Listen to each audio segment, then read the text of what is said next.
We have about almost 400 quilts in our collection. Well, like with every exhibition, you start by coming up with parameters for the exhibition. And for this show, I really wanted to select 50 quilts that were representative from different parts of the country, different quilt patterns, different styles. And I wanted to really show the variety of American quilts. A lot of these quilts are cotton, and cotton is breathable. It's very easy to work with, but you have to be really careful with quilts. Washing them can damage them. We really encourage professional cleaning. The best thing that you can do for a quilt is to keep dirt off of it.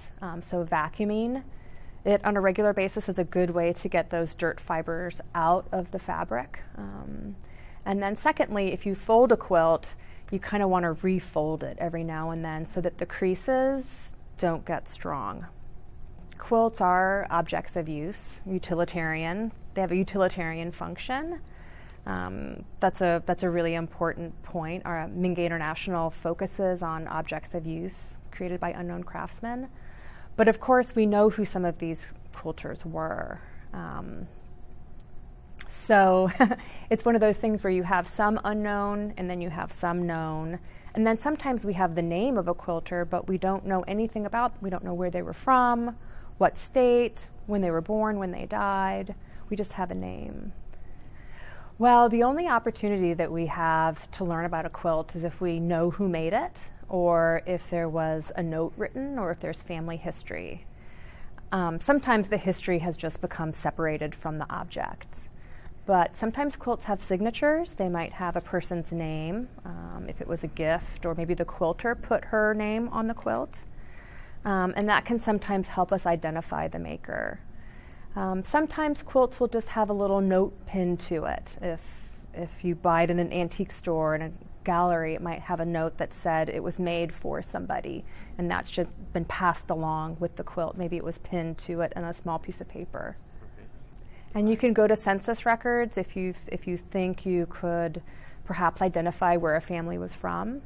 And in one of the quilts that actually was done, the schoolhouse quilt behind me, we think that probably came from Georgia because we've been able to find the family names in some of the census records. Okay. I think that these quilts were made in America, but many of them were made by European immigrants.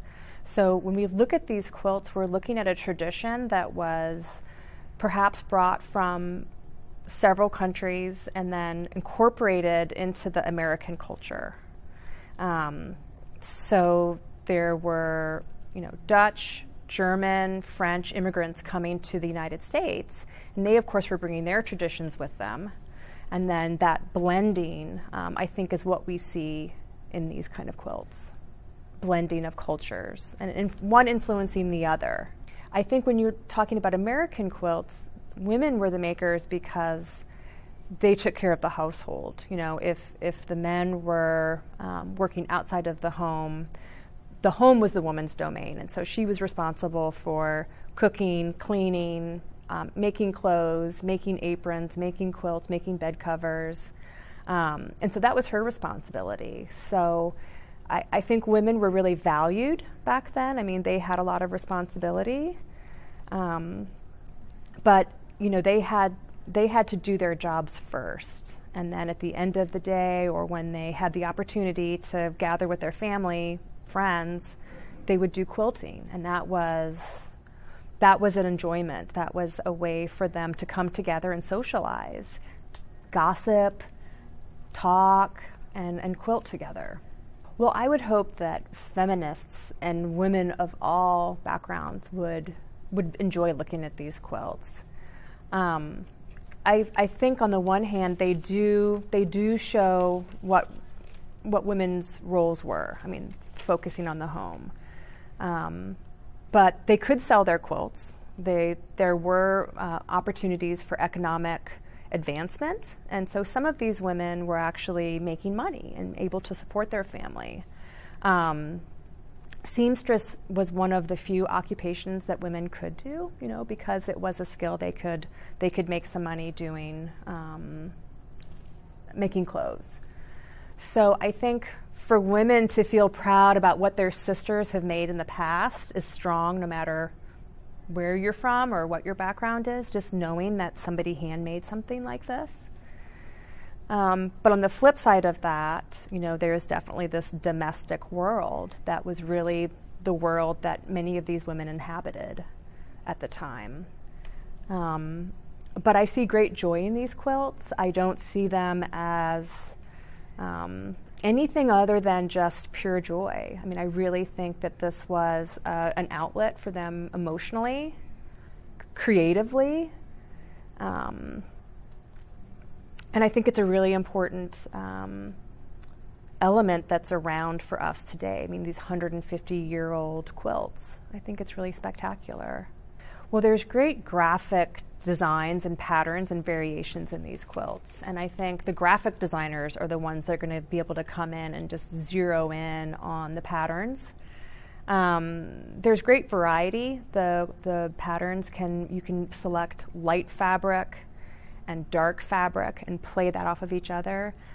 Sometimes you have to stand so far back from a quilt to see the whole design. It kind of becomes op art sometimes. You almost have to squint your eyes in order to see the pattern.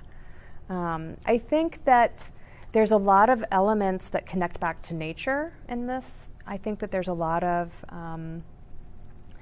just natural elements that I see in some of these shapes and forms, going back to the natural world.